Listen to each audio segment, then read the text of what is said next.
Hi there, my name's Sal. I'm a mum of two special needs children. I have a 13-year-old son who has high functioning autism spectrum disorder, attention hyperactive deficit disorder, and a significant anxiety disorder as well. I also have a 9-year-old gender diverse child who is a patient at the Children's Hospital at the Gender Adolescent Medicine Clinic in Melbourne. So why are you in my lounge room today? Why am I before you today? Well, I've been a mum of special needs children for 13 years. Well, a mum of an high functioning autistic child for 13 years. It is a very isolated journey.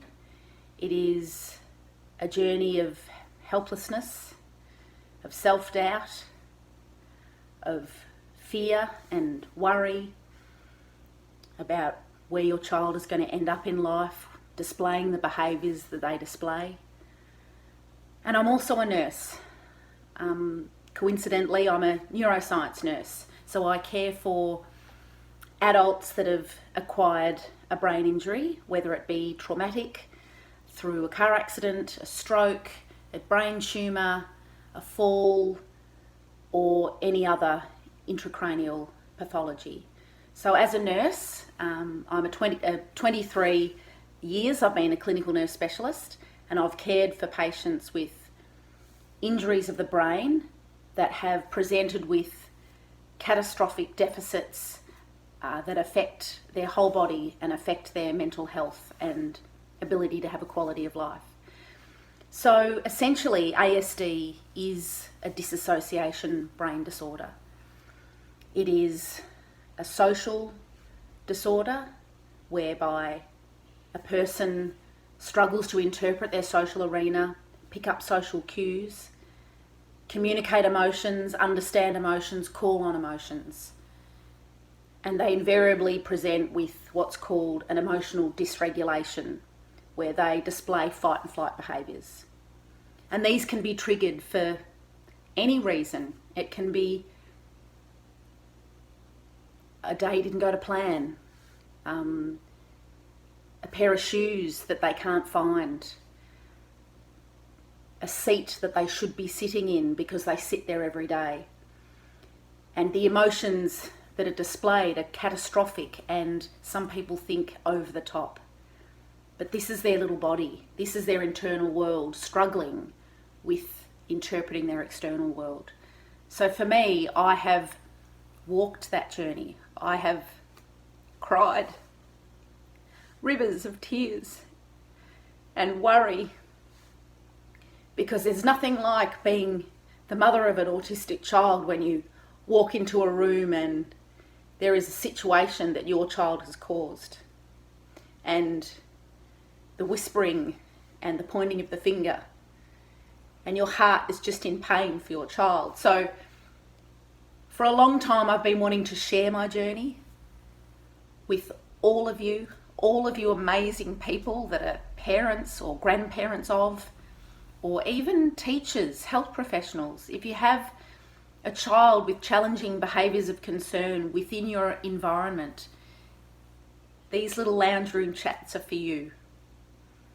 I'm a very empathetic, caring, open person. I care for members of the community that are troubled and in crisis. And I always say to friends and family that everyone has a seat at Sal's table. So I want you to feel honoured. I want you to feel respected in my lounge room. And I want to give to you some tips and strategies that I've accumulated along the way. Being a clinical nurse specialist, I'm empowered by education. And when my son was diagnosed with autism at the age of 7, after picking myself up off the floor, my first port of call was to find out about this disorder. I wanted to understand my child on a brain level.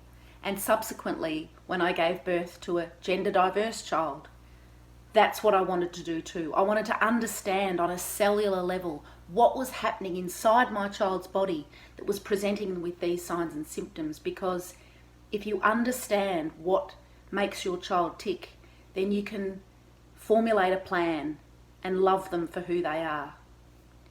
So today I'm going to be, and for further sessions, I'll be sharing anecdotes, stories. There'll be crying, there'll be swearing probably. I'll be talking about tips and tricks, how to identify what your child needs, matching who your child sees when they look in the mirror to who do you see when you look at them, and just blending those two concepts so that you can have a healthy, loving relationship with your beautiful, special child, because they are.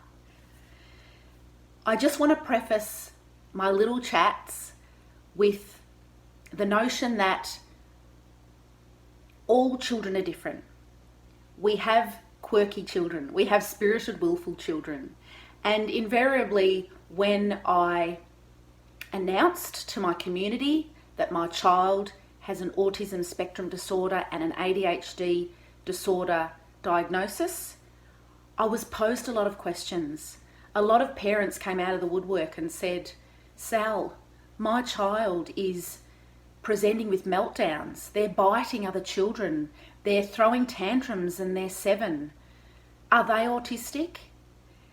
And you know what? I attended a seminar at the Murdoch Institute at the Royal Children's Hospital years and years ago. And this amazing man in his 70s who had pioneered autism in Australia. And he said to the group, you know, if your child and their behaviour is affecting them, their ability to develop or their ability to maintain relationships, then do something about it. If they're just quirky and they're spirited, just let them be. And I think for me, that's a really important and pivotal piece of advice. So, moving forward, I will be offering and educating you with some knowledge of the brain that I have, and also with my experiences as well, about high functioning ASD children and ADHD with anxiety disorders thrown in, as well as gender diversity. And as we know, gender diverse children or gender diverse people can also, there's a certain percentage can present with spectrum disorders as well. So for those of you with a double whammy, oh my God, where's your glass of wine? Firstly, but welcome. This is a safe space for you, because I know inside your head and inside your heart, there's worry and fear, and you just want to give your child the best opportunity they can have to form relationships and be a success within themselves. I understand that because I live that. So, moving forward, today I'm just going to be giving you or imparting to you some 3 golden rules that I really call upon every day, and that these rules I can't even remember where I discovered them. I think I've spoken to a lot of people, a lot of health professionals, including my own work colleagues, about spectrum disorders. The main golden rule that you all need to understand as parents or caregivers is that every child is different. So that meaning every actual child is different and they all have their own special needs, but particularly a spectrum child. There's a lot of stigmas out there about spectrum children being withdrawn, no eye contact, no empathy. But sometimes that is true, sometimes that is not. It's really important to understand what your child's characteristics are. So you have to be a detective and you have to find out what makes them tick. So just starting out, if you've got a child that's say 5 years old and they're a bit of a misfit in their social world, they're parallel playing, they won't share, they become upset and aggressive or frightened if a play isn't going to plan.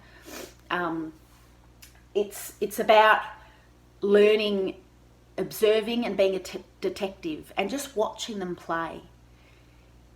Getting the health professionals involved, I will talk about in later sessions, but right now, simplify things. Just get out of your head for a moment and simplify things. Watch your child.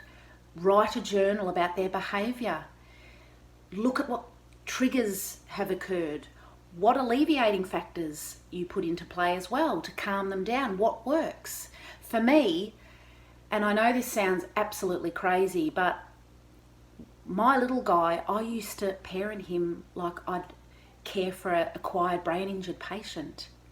Low stimulus environment, work periods or activity periods and rest periods, minimal descriptive language, lots of pictures, lots of charts, lots of rest and downtime.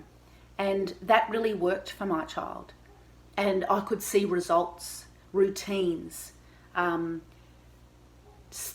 appropriate dialogue before a situation occurred, before we went out anywhere, predictable dialogue, things like that for your child, little security blankets for them to move forward and to be able to function. So that's really important, becoming a detective and find out what makes your child tick. And I used to apply that at work as well. Like if I would have a homeless person or somebody that was that had self-harmed or been involved in a catastrophic incident that harmed themselves, it was a traumatic brain injury and they were frightened and anxious. First of all, I would develop a rapport by finding out what makes them tick. Look at their t-shirt, what's written on their t-shirt, their tattoos, what they were holding. Some children, they're holding a blanket. Talk about that, their family, where they're from, and just engage, hear their story, because everybody wants to tell their story, and so does an ASD child. So that's a really important golden tip. The next one, ASD children believe they are equal to adults. So for my 9-year-old, she's aware of the parental roles. We set the rules, we maintain the safety of the environment, we determine what they eat, bedtime routines, etc. Whereas an ASD child is the CEO of their world. They set the rules, they know what they need. And I believe it's to do with the fact that a lot of the time they do withdraw into their safe internal world because they're confused by their external environment. So I think they really do have within their home, in their house, in their body, they have these explicit rules. They know what's best for them. And it's that whole grandiose idea of self that you really have to work with. And you got to kind of get a little bit, lift your A game a little bit and get a little bit tricky about how you negotiate with them. For example, you can talk about meal times, because meal times is invariably challenging in my household. So essentially, historically, autistic children like chicken, rice, pasta, all the white foods. So for us, we initially made the decision to say, okay, well, you need a little bit of green on your plate. So you can choose peas, broccoli, or avocado. So you're giving the child a bit of autonomy. And of course, it has to be age appropriate. You wouldn't be telling a 3-year-old child to do that. But, they get a little bit of control over their environment. So that's really important to understand that they believe they are equal to adults. The third golden rule that I call upon all the time, particularly every day when negotiating with my ASD child. ASD children present 4 years emotionally younger than their actual age. So for me, I have a 9-year-old.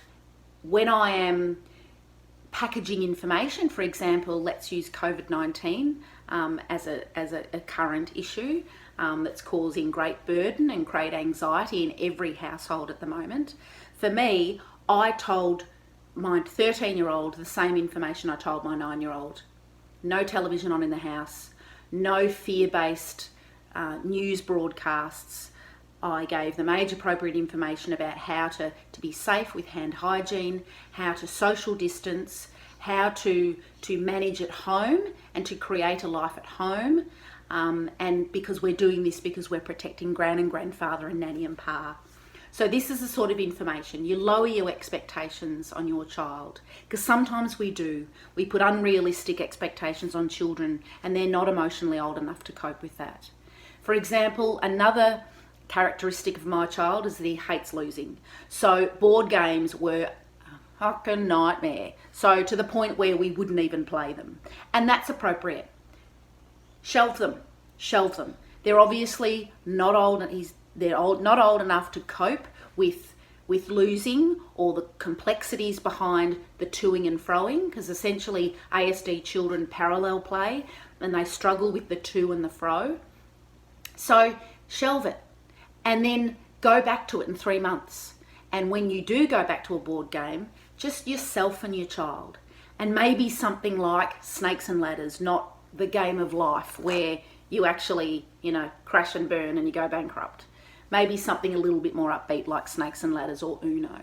So it's really important not to put, older age expectations on your child. And for me, that was a real aha moment, because my son would choose younger children to play with. And I always thought, because he liked to control play. But no, it was actually because he identified with a younger emotional brain. So it's really understanding that. So there is a few little tidbits of information about unlocking your child's world. And I hope it's something that has resonated with you and that you've identified with a few things that I've said. I will continue with my little lounge room chats. They'll all change. I really want to do a lounge room chat about self-care of adults, of carers. It's so important. Also about the diagnosis, how to diagnose your child and what resources you need. But what I want to drill home to you is that you're all doing an amazing job. Please don't be hard on yourself. You're allowed to have ratty days. You're allowed to throw things across a room and just put your hands in the air and say, why me? You're allowed to do that, and don't beat yourself up about it. I want you to look into a mirror every night and say to yourself, I have got this. I am doing a great job, and I am an advocate for my child, because you are preparing a special little personality for the world. And it is a frightening world. You look at the world around us at the moment, it is a frightening world. So just lean in, and just be kind to yourself, okay? We'll chat soon.